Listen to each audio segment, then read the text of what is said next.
Yeah, good morning. I've been thinking about doing this stream for a long time, and it took some words from Master Kim to really bring it home for me. He was doing an evaluation of a store that he had found for sale in Baltimore, and he said this store would really break the cycle of poverty. And a lot of people in the stream didn't understand. They kept looking at the store and said, "Well, how can you make that much money? How will it break the cycle of poverty? The store will only make 20 or 30, $40,000." And I think a lot of people didn't understand where Master Kim was coming from. So with this series, Breaking the Cycle of Poverty, Master Kim and I, we're going to discuss kind of some things in business that you see day to day on an ongoing basis and some opportunities that I think are often directly in your face, but you may not see them. And hopefully we will present them to you in a way that makes it a little more conceivable for these stores and businesses that you see popping up in your neighborhood, and you see other groups coming in and they're buying them, and you're wondering how they're doing it. Well, maybe Master Kim can unlock some of the mystery there. So let me bring up Master Kim. Master Kim, get your I need to get your theme song ready. I need to have your theme song ready. You don't mute Master Kim. Yep. I Hey, need to have your theme song ready for next time. that's right. Hey, good morning, John. And What's going on, Master Kim? Let me see if yeah, I so, got it right. Hold on, man. Thought I had the hey, Mexican. that Hold hey, on. Angel song is good too. I think that was another series on Mexican. All right, so Mexican, I told you what made me think about this was that valuation show you did about the store in Baltimore. Well, kind of everything you've been saying on the stream kind of played itself out in that valuation on that stream. Do you remember that, Master Kim? Yes, absolutely. That was good, and I look forward for us to pick another one, even in your zip code or other zip codes, and we can kind of tear it apart. And I think the one of the bigger things was also when people see those for sale prices, how to dissect that price apart and to Mm, get to the meat and potatoes, and then also how to allow the seller to do like a seller second or a land contract based on where we are with interest rates. So these stores are very obtainable, especially now with high interest rates, and how to pick apart those prices because they intimidate white and black Americans when we need to also look at the prices the way that the Ghanaians or the Koreans or the Patels would look at that price and just tear it apart. So one of the things you were saying is that their price with the high interest rates is that sellers are willing to finance the business in the instance in this environment. Is that fair to say? Yes, absolutely. So let's use the term smart money. So smart money Mm, guys like John Galt and the small hats or what no one wants to borrow money. Because keep in mind, commercial interest rates are 8% plus, not like a home mortgage. So you're going to be borrowing high. Most of the time, you're not going to get it at eight. You're going to get it at nine to 10. And it's going to be, on a kind of a 3-year balloon mortgage that you'll need to refinance with them after the 3 years. So it's very expensive to borrow money right now. So how this plays into buying businesses or whatnot is you're able to, you got to come up with some gunpowder. So I'm using gunpowder as the term mhm. for cash, physical saved money, whether borrowed or whatnot. You're going to have to come up with some money to put down, and then the remainder balance that will narrow, we kind of whittle down to how much is this business actually worth, because you need, let's say you did go borrow money, you're still going to have to be able to show a proper value of that business, which puts the onus on the seller to prove that this is what this business makes. And once you do that, it blows apart the price. So therefore the price can be wiggled down, and the remainder balance that is owed on the business, the who you're buying it from, would have to extend a land contract because they know that most banks won't loan really on just blue skies, meaning the future, because banks want security. And if this is a leased property, uh, banks can't claw their teeth into anything. They don't want a bunch of used gondola shelving and busted up cash registers and it's just fixtures. They don't want that. They want to be able to be secured. So in short, yes, these asking prices could be tore apart. And I would love to the next time we kind of walk and exercise through, with small business for the most part, whether it be the retail gas stations or liquor stores, check cashing facilities, the fish fry places, the chicken fry places. What's very popular are those Sharkies, where the Pakistanis are Yeah. going in and opening up Mhm.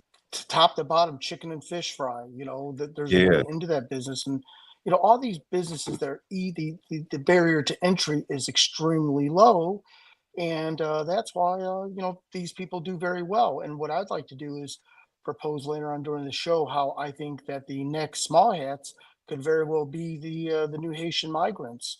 Mm. Granted that they actually get the asylum visa and they can permanently stay here with the green card. I think that they are the next runner up to be very efficient small hats. It's a very small population. They're very driven and their brains are wired different. I mean, they were hunting for clean water in Haiti months ago. You don't think in this country that they're going to do the best to jettison to the top? Right, right. Mhm. Because they're not going to pay attention to any of the politics that are going on. They're not going to pay any attention to any of this real or fake racism that's going on. They're just going to focus on getting money and getting paid because they see what real racism looks like and real oppression looks like from being in Haiti. So them here now, man, they might they might become Americanized to a degree, but I guarantee you that they're just going to be far more ambitious than the average American. And I'm not caping for them? Is that meaning promoting them? Or, I'm not caping for them. I just Right. think that where they come from, it's grilled in their mind that they've got nowhere to go but up. So they're not going to buy into all the other handcuffs that Americans, white and black, kind of put themselves into. I do think they will come in, and we've seen instances of that. They will come in and fill the void of housing for their people. They will know best how to speak to their people, clearly, and they Yes. will know best how to deal with their people, and their people will feel more comfortable with them, and they will fill their gap. And I think we've heard that in Springfield and Charleroi, where the residents have called in and said Haitians are buying property. Some of them that were here long ago moved down to Charleroi and bought the properties and became the landlords for the incoming Haitians. So I see where you're going with that. Yeah, and they obviously they do have their own communities, so they do probably all migrate to the same Catholic or Christian churches. I'm not sure if they're predominantly Catholic or whatnot. So they're not necessarily going to be going to the Baptist church. So even as they loan money amongst each other, they're going to be petrified over I guess the term saving face, because even with their own community, what other church are they going to run to? They're not going to Mm, run to San Diego. There's nowhere for them. Unlike an American, mm, we can say, mm. screw you. I'll pay you when Right. I feel like it. Big time, yeah. These Haitians are going to do the exact same thing that the Koreans and the Patels and many other communities do. They have to, like, in their community, honor their loans and debt. So therefore, people are stepping out for them and co-signing. A lot of Americans don't do that for each other because it's so easy for us to do like that line from that movie. I'll pay you when I feel like it. I forgot what Yeah, movie, if it's Boys in the Hood or Menace to Society. But that's very American, right? yeah. Depending on how you ask me as an American will depend on my response to you. Versus these Patels and stuff, they're going to feverishly pay off each other. And this kind of gets to my story that we talked about the other day about Victor and Victor, the two sons out of Houston, or the Mhm, son and dad, that they when they did get that loan for that big trailer of tires, when the guy had hat in hand, kind of pleaded with like a high level guy to loan him money or give him inventory, and therefore the onus was on him to quickly pay back so he could re-up. I mean, literally to re-up, like with the dope guy, as you use that term many times, and I'm using it now, so I shouldn't blame you for that term. But mm, yeah, to re-up, and that's very yeah. important. And look at him now. It's stunning. Hey, Mexican, you want to address this comment because I want to address it too, but I and I think you already have, but I'll let you address it specifically. Okay, it seems like many immigrant groups have the advantage of being able to utilize newcomers of whatever group to help. Yeah, oh yeah, Sam is absolutely right. So the established, uh, you know, migrants that are here take advantage of the new guys and almost bamboozle them to buy a high priced business. That's just the ebb and flows because that's what happened to them. So it's like there's this wicked cycle of the new immigrants being taken advantage by the established immigrants. Of selling them a Coney Island or a restaurant that's not making money or bloated, but the new immigrants, this is the only opportunity to them, and they're able to take it and make something happen because this is the only opportunity. So Sam is absolutely right that, Koreans would never break the law, but when it comes to doing another Korean in, oh, they'll go I mean, they'll absolutely manipulate these people, loan them money, will threaten immigration, legal problems over their head, all that type of stuff. And with a lot of the cultures do that to each other, for the new, and these are the to the poor immigrants that come here. And when I say poor, a lot of them, especially with the communities that maybe Sam is talking about, they're not coming here empty-handed. They're just like I said, if Diwali comes here, hey, Mm. everyone knows they better hook up with Diwali, and I pray he comes to Atlanta because Diwali and I are going to be partners in a liquor store or a game machine facility, because guys like Diwali do not show up empty-handed. Maybe it's a cultural thing, so they're showing up with a chunk of change, and also when Diwali gets here, he knows who to call to get other, to use the modern term, bags of money. So Diwali would be an excellent We may have lost Master Kim here, but I think entrepreneur should he want to be partners with someone. Sorry. one of the things he mentions here, and what you mentioned though, is that many of these people are closed out from the uh, the job economy. They can't just send a resume and get a job, Oh and yeah, because so as you say, they're whack. They look whack. They dress whack. They're whack. I mean, it's a better term. These are not people showing up, dressed in the latest gear and no American culture. These are, for the most part, poor people. They're just whack to American culture. So yeah, they either their English isn't good enough or they just don't understand American culture good enough. They're almost like what's that? Remember that show, Perfect Strangers, where there was the one mm, guy and then his nephew was like from some strange country, like I forgot his name, but it's just like the show Perfect Stranger to a degree, But you're right, and then also a lot of them are dubious about. You're right. Trying to get into Pepsi or CSX Railroad, and they do not have a high school education here in the United States. In fact, it would cost them money to prove their credentials overseas. They'd have to spend at least 500 bucks to translate the equivalent of a high school diploma or college mm, degree here in the States. And a lot of them just don't have it's almost in fact, I think we discredit people's education from overseas. We'll like almost kind of scoff at it if they don't have a US high school diploma or GED or something like that. So I think there's many things that hold them back. Yeah, so they end up grinding or getting lost in the sea of small business and of working for their peoples for almost nothing. It gets back to our previous conversations of how the Chinese will sneak across the border and work in Chinese restaurants for free, but they'll apply for the asylum visa, during the process, and their food and board is all taken care of, but they're literally working for free, not even a dollar. And I'm sure there's maybe like a Chinese veterinarian that works on animals, but will come visit the Chinese migrants too and give them the antibiotics and all mm. that stuff.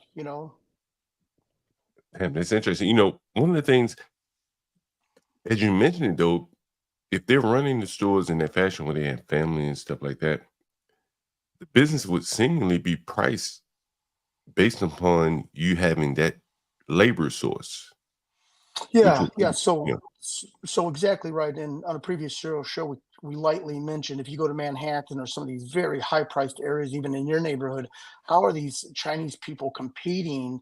Because the mushu pork dish or whatever the dish you order has not risen. I mean, you're buying like 9.99 for like a dinner entree from this place with super high real estate. How does it happen? And in many cases, it's because they've reduced their labor down to almost nothing, mm, meaning the kitchen cook and everything, because the going rate might be, especially in your area, maybe 25 bucks an hour Mm. for a skilled head cook, just to make deep fried foods, by the way, whether it be Mexican or Chinese. So if they're able to get these Chinese in for with visa problems and asylum, they are literally working for free, but they're being taken care of like a house cat for sure. Yeah, in that sense, it would be like the American equivalent would be like a family that lives together, all working in a restaurant. You know, they're getting Yeah. their housing for free, because they're all not for free, but they're all living there. It's just one household, and that would be kinda a comparable example. And I think that's what's hard for most Americans to conceptualize, like, "Damn, Oh to yeah. open up a restaurant, I gotta cut back to the bone to really make it work," you know?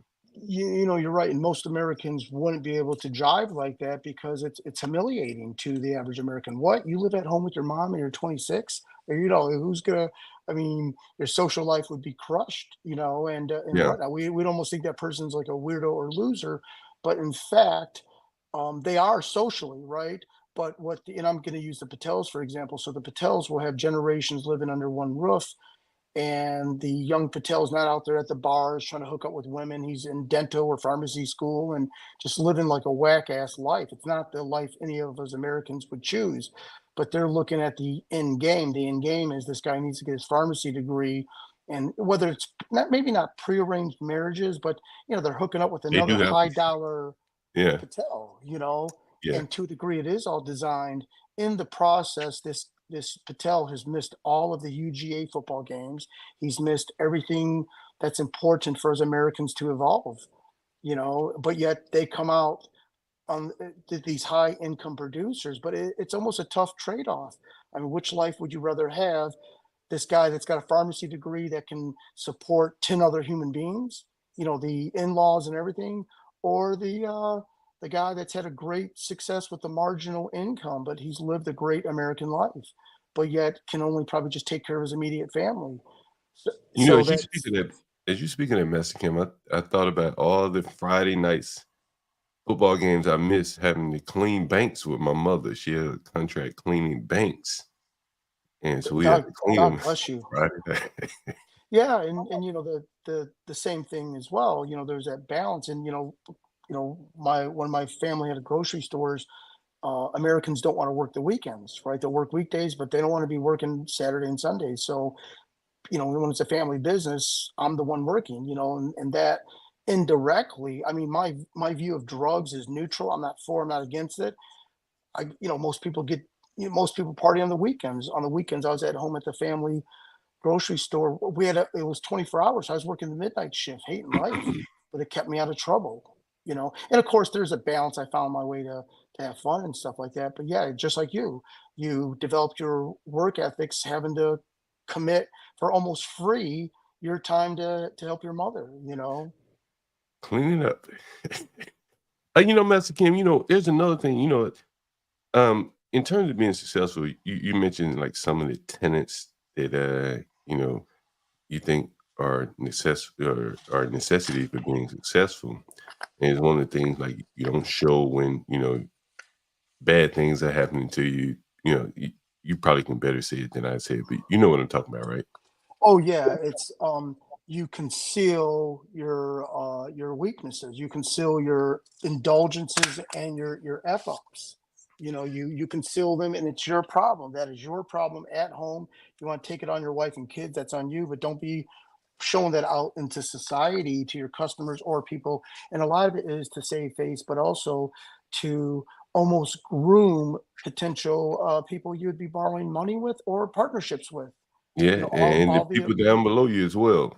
The people that work for you or, do work for you, they expecting a, certain, demeanor from you and, not an overly emotional, that type of thing if they're doing work with you, My electricians, my plumbers, these are tough men. They can't see you emotional or crying about something. Right, right. Yeah, yeah. Very well said. And I'm going to use, for example, Victor and Victor just as an example, right? So, at my expense, drove to Miami, spent 3 days at the DoubleTree Hotel, and bought them dinner or whatnot. And a lot of it is I just really enjoy these people, and there's some future business I can do with them. It's a little bit undefined. So Mm, when I got back home, I texted him on Saturday, "Hey, well, thank you very much for flying into Miami. I hope it's." And I gave like a generic text, and I said, "I'm honored to be your friend." I said something goofy like "New friends 2025." That's it. I mhm, said, I want nothing more from them, nothing, just their friendship, and try to help grow their business when they come to the Miami markets and connecting them with people I know." right. But as I went to their website, I noticed that they're an MBE. They're like a certified Mm, minority business enterprise. I was just not aware of that or whatnot, and I was kind of taken back. And so I text them on Sunday, "Hey, is this true? Are you a minority business enterprise certified? Like, or did you like copy and paste that mm, logo from another website? Is this legit?"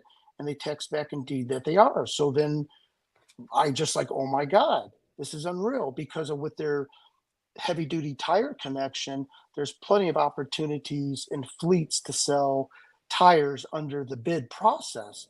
And I'm thinking, man, this is absolutely a gem right now that I'm not sure how much they know about the bid opportunity business. And there's always downfalls and stuff like that. It's never supposed to be 100% of your business.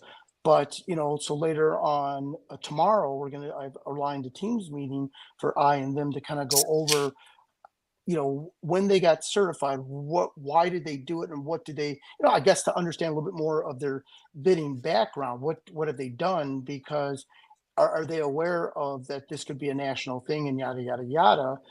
So we're scheduled to have a meeting tomorrow at 10:30 their time because they're in Texas. So the point I'm trying to mention, as am just seeking to some future opportunity with them. Little did I know that this might come sooner than later. And a mm, lot of it is because when I met with them, I most certainly had an open mind of doing business with them, trying to understand how deep that they are into the heavy duty parts markets or whatnot. And unbeknownst to me, this could come together very quickly. But I reached out to them with just genuine earnest of wanting to help them because I know that somewhere down the line, I could be included in a future opportunity. So I'm mentioning them as just an example of this entrepreneurial type of interaction with them and saving face, I guess, because little do you know, and I'm thinking way down the road that they could blow up, not knowing, oh my God, this is something we could probably do tomorrow yeah. with their company called um, Paragon Truck Parts, or and then there are other companies called Tire Techs, which is all one word out of Houston, Texas. Mm. Master Kim, the reason why I brought that up, how you have to kind of, I think you said maintain face or something. For the last, as long as I've been on here, on this stream, I've had a guy that hasn't been paying me rent. He used to work for me, so there's a little bit there to it, but he hasn't been paying me rent. And, I knew he was going to destroy the place whenever he eventually moved out, but it was about 6 months. And I never mentioned it. I don't think I ever mentioned it on this stream until yesterday when he finally moved out. And I only mentioned it to show the place. And I had talked about it back and forth with a buddy of mine, a real estate friend of mine. But even he always says, he said, "Man, like some people, you just jump right on top of them, and you kick their ass out, and other people, well, in this case, this guy, it's like it's not even a big deal to you, but it was a big deal, That's a kid. You know what I mean? Someone staying for free is a big deal. I don't care if the rent is $1. Just staying for free, the principle. And so yesterday I showed the place, and maybe I don't know how people felt in the audience, but a lot of people like, oh my goodness, look how he left the place. And for me, again, it's just no big deal. It's just a cost of doing business. But I think that's kind of the way you have to approach it, Master Kim. I'll show you kind of a little bit of how the guy left the place. And again, I haven't been able to enter this place in months. He's been there for 6 months, no rent, real kind of, like a antagonistic attitude when I approach him. But here's how he left the place, Master Kim. This is me entering the basement. He was living in my basement. Again, I'll just let you take a look at how it looks. Let me make sure you can see the screen. Yeah, you can see it. But you can see he's graffitied all over the walls there, Master Kim. Uh, I guess I'm going down in the basement. There he goes. So you can see all the graffiti, Master Kim. And this is a very valuable place for me. People would pay a lot of money for a private bath every month. I was letting them live here for free. And of course I was expecting money, but I never showed it on the stream, never even showed any reaction to him because I'm assuming that that's probably what he wanted was a reaction out of me. But you can see all the graffiti here, Master Kim. I'll scroll forward. You see all I the mean, graffiti. John, this is criminal. What does this is criminal. It wasn't even that bad, Miss Kim. One of the things, as I protect myself from these people, you'll notice some of the walls are concrete. They're just painted. So there's really nothing he could do to that wall. So at best he could do is just spray paint on it. I don't care. I'll paint, I'll paint right over it. Um, so there is some foresight in preventing people from really doing damage to your place. But you can see kind of the general condition of how he left it here. As I'm showing, there's a concrete wall there. There's really no, but that's just covering my waterproofing. So it's the only so I had wall on that wall right there. You can see again. It was very dry. Just more just basic general stupid destruction. I don't know why he took the doorknob off the bathroom door, but he did. Probably fell off and he just never put it back on. Not bad at all. I don't think anyone would say it's all that bad. I don't know why he destroyed the bed, Master Kim, but the bigger point is like I think a lot of people when they're doing business, those kind of setbacks really set them back emotionally and mentally. And for me, I don't know if you can tell by the tone of voice in the stream. I was just happy he was gone, man. I didn't care what as long as he didn't destroy the furnace or flood the place. It really didn't matter to me what he did on the walls and the floors. I've seen it all before. And I think for people to be successful in business, a lot of times, you're gonna have those type of moments, and it can't just put you down in the dumps. Yeah, John, and you're right. And I think this speaks to your experience. And also, I hate to say it, you know, you've got good cash flow coming in. So to a degree, it's an accounting exercise, and you force yourself to look at it from a business perspective and not allow your emotions to get into of how much you've helped this guy. And this guy did you not only dirty, he did you like criminally wrong, Yeah. but to keep it moving because now you freed up one of your assets, Right, right. so yeah, you're absolutely right, and although it's a bummer, and God's sakes, this. In fact, this guy is going to be poor. I mean, this guy is in his own hellhole. He is going to be poor the rest of his life. So he don't need to go to jail. He's gonna him living his life is his own, um, I guess, sentencing or punishment, if you will, You, and good riddance, of course. you know what, Master Kim? On the stream with Ben Thoughts, when the Ben Thoughts came to DC, he was actually on the stream. He was working at my garage with the guy that rents a garage for me at the house that you passed by on Martin Luther King. Yep. Remember that? Yes. He was actually like you just to think about that. Not only was he living with me in my house for free, he was going around the corner, working in my garage, making money, and on the street. And I knew what he was doing, but he never got a reaction out of me, you know. And it's a hard thing, I think, to teach people, but it's a requisite in business. You talk about all the time the Koreans and the Indians that work these stores, and the people come in and they talk all kind of shit to them, but they can't overreact like the guy in the the can of coffee that got indignant with the Uber driver. Remember that guy? Yes. Yeah. So you have to tame your emotions, even though things make you angry. And at some point, they won't even make you angry anymore. But I think that's a requisite part of doing business. Being in control of your emotions. Yeah, yes, absolutely. And a lot of it is also maturity and, you know, you've got a lot at stake, so I mean, just like you said, thank God he didn't flood the place, he didn't sabotage your furnace. He was probably too stupid. If he was a degenerate white guy, uh, he would have pulled the He was electrical out of white. the wall. Oh, was he? Okay. Well, Yeah. then, because a lot of these white guys had done some handyman skills, Oh, so they he's know how to very pull. handy. Yeah. Okay, so thank God he didn't pull the wire out of the wall, or he could have done some He could have some done some deeper very serious deeper damage. Yeah. damage. Um, but yeah, man, it's just stunning that he vandalized your property. I mean, it's almost worth doing a criminal complaint just to keep this guy on his heels, you I mean, know? it's just vandalism. Master Kim, to be honest with you, um, a lot of times you have to just let those things go and really be happy he didn't do more damage. Yeah. All the reason he Jeez. didn't do more damage, and I like because all he did was graffiti, man. I can deal with that. It broke a bed, okay, whatever. Bed is $100. He didn't even break the TV, right? If he really meant it, he'd have broken the TV, right?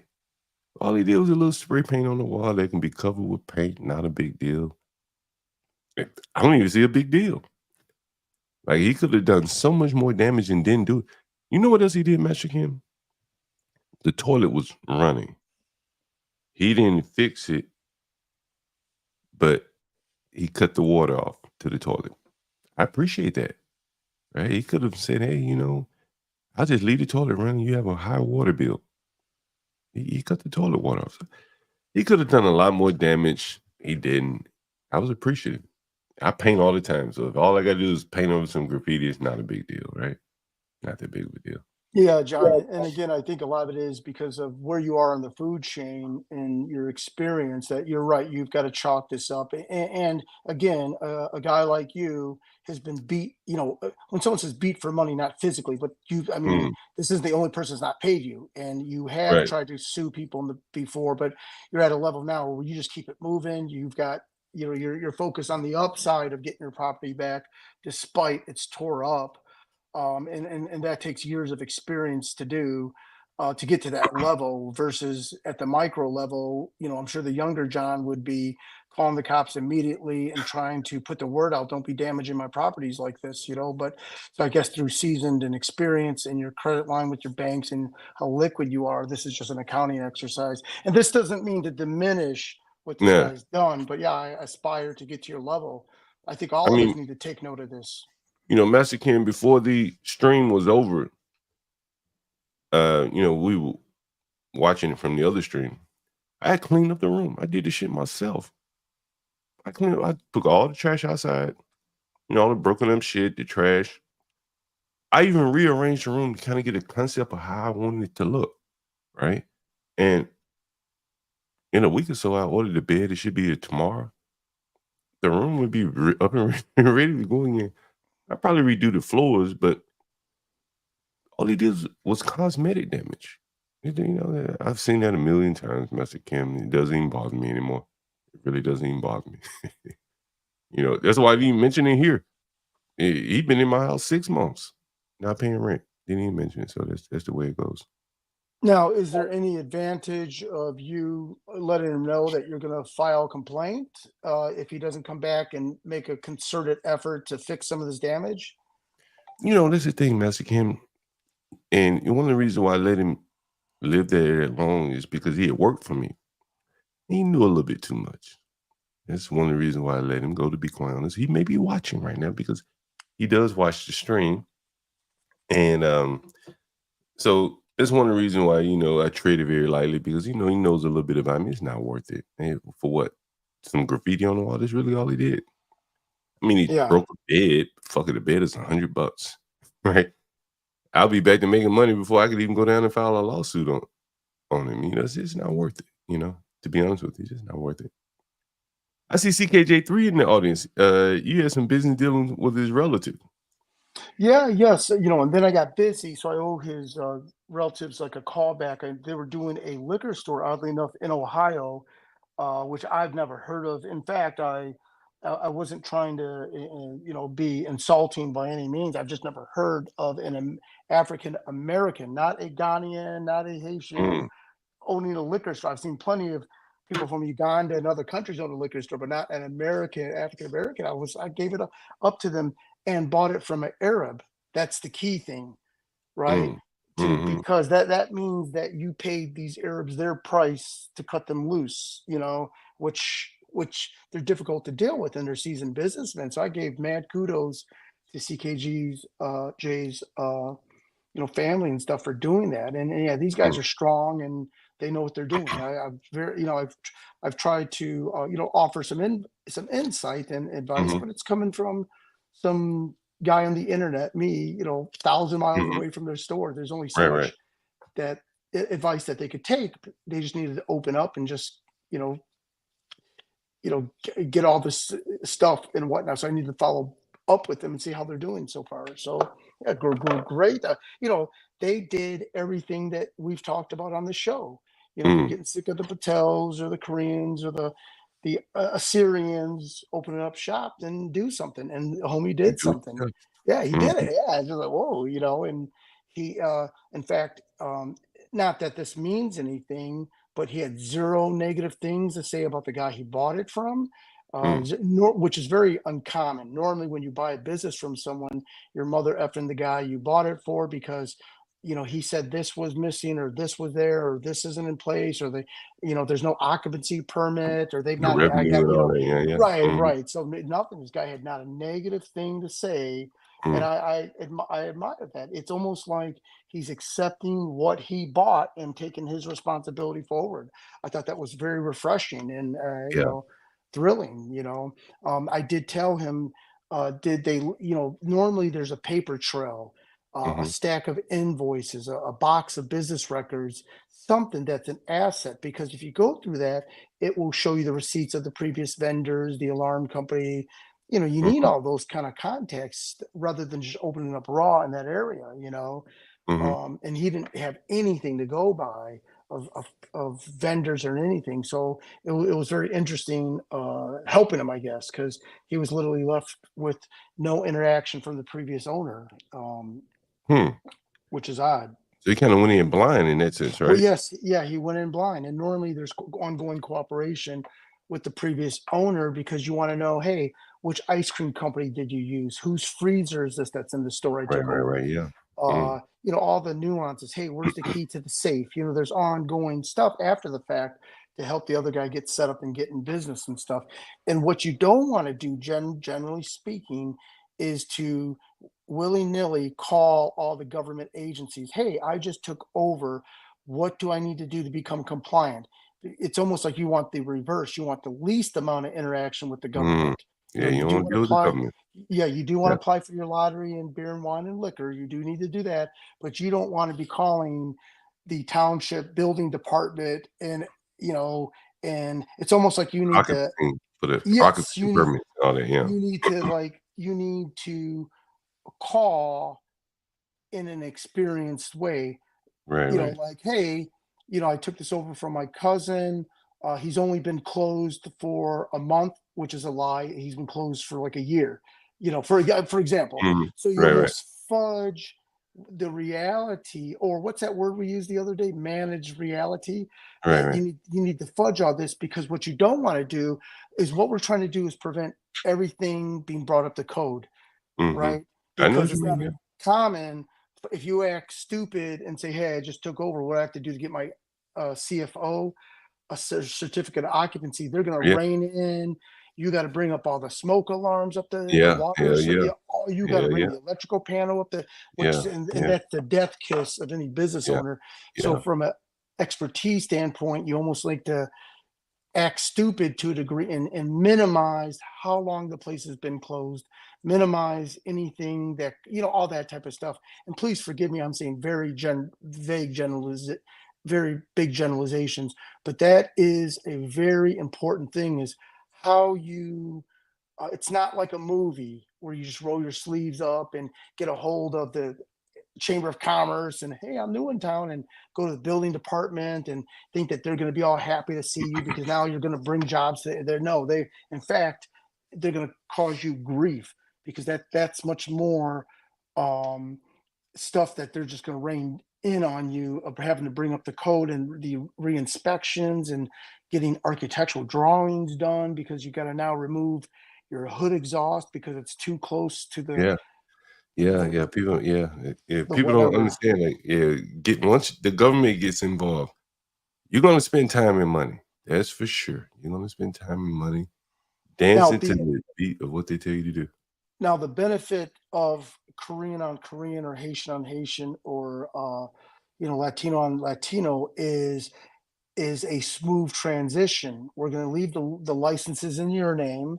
I'm going to take over. I'm going to apply for my license. So I'm going to be selling liquor all the way up into the point until I get my Mm, liquor license, right? mhm, Now right, there is mhm, there's a level of trust, but this yeah. is also two Indians that don't even know each other, but yet they're bonded by this guy knows You someone know, that knows someone that knows this Master Kim, guy. we got 3 minutes left before we have to do a renovation show, but I wanted to come back to it, and I thought that's where you would go with the question that was earlier, and I think the biggest deal for the Americans versus the immigrants coming in is that trust that they can do business at a handshake Yes. level. They can have a susu or a Korean gay, and the Americans don't understand how far that gets you when you're able to work with others uh, unofficially off the books.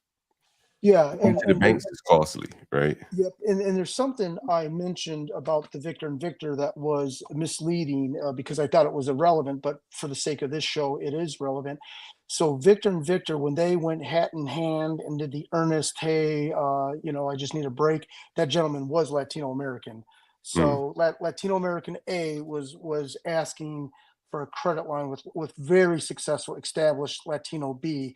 And the mm, reason why I misled the listeners is because I wanted people to understand you have to have a good reputation that will open doors for you. But in the reality, there's the guy was Latino, so it was Latino on Latino helping each other out, and that's the it makes a difference. reality. It makes Yes, a difference, and I think for Americans, um, if we get past race, us Americans have a lot in common.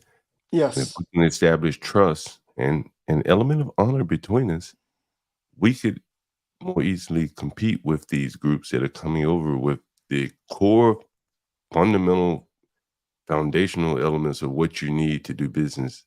And that's trust, and honor among people. That you're not just gonna run off if I give you $10,000 to pursue your dream, and you're not just gonna trick the money off, right?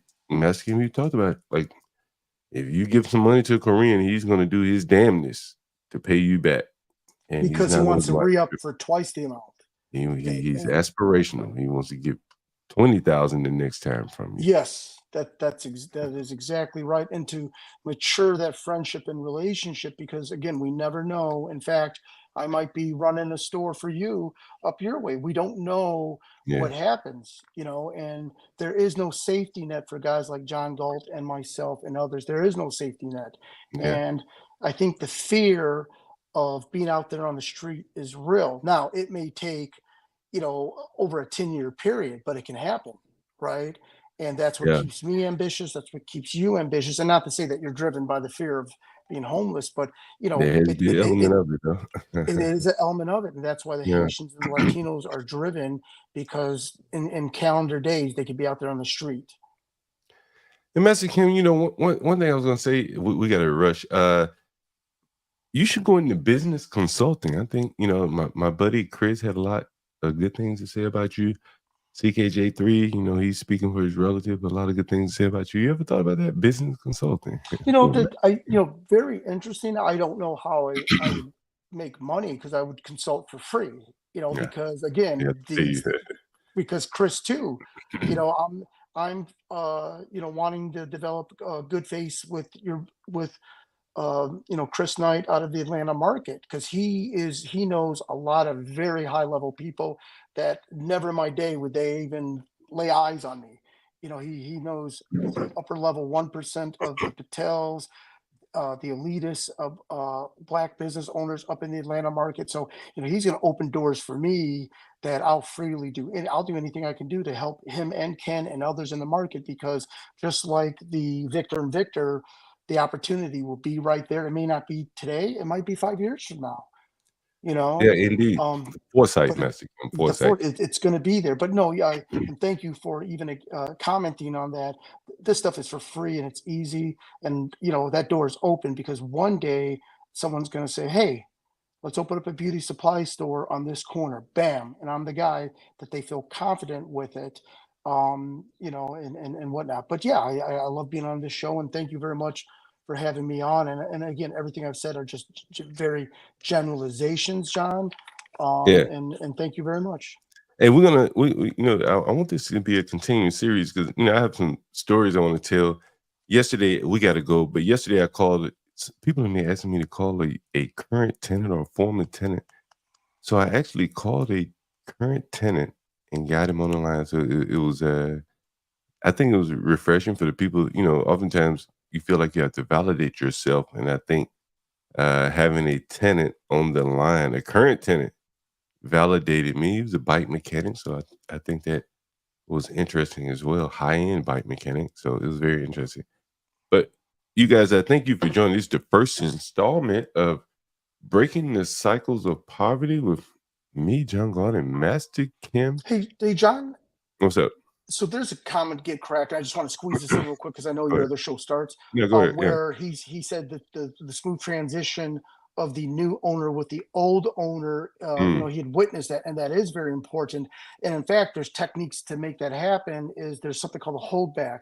This is the money you want. I'm going mm, to hold back 20 grand for 90 days because mm. you want the cooperation of the owner, Yeah, yeah, to yeah. to That queue will up with make the him cooperate. vendors and the license and blah blah blah blah, or to make sure that there's no gotchas. Like, oh no, my friend, this place can't have liquor. It's been the county board won't allow it because there's a church being built, unbeknownst to the new guy. So all those goofy things. And I'm so sorry, I didn't mean to extend No, this by that's 30 more good. seconds.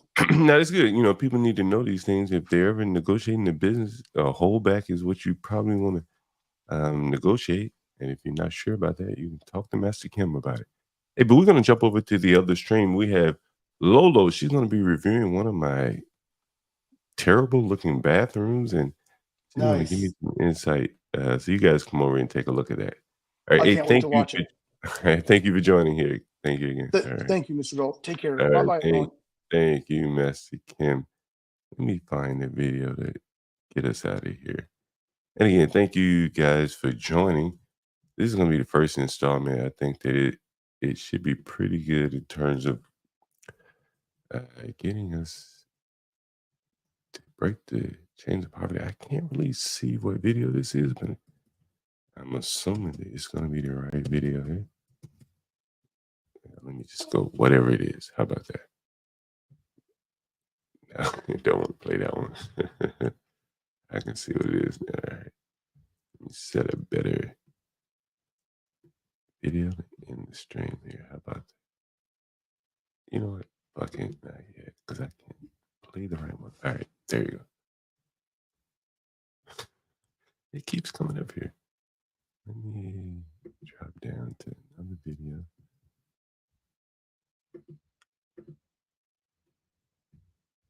Anyway, let me just end the stream. How about that?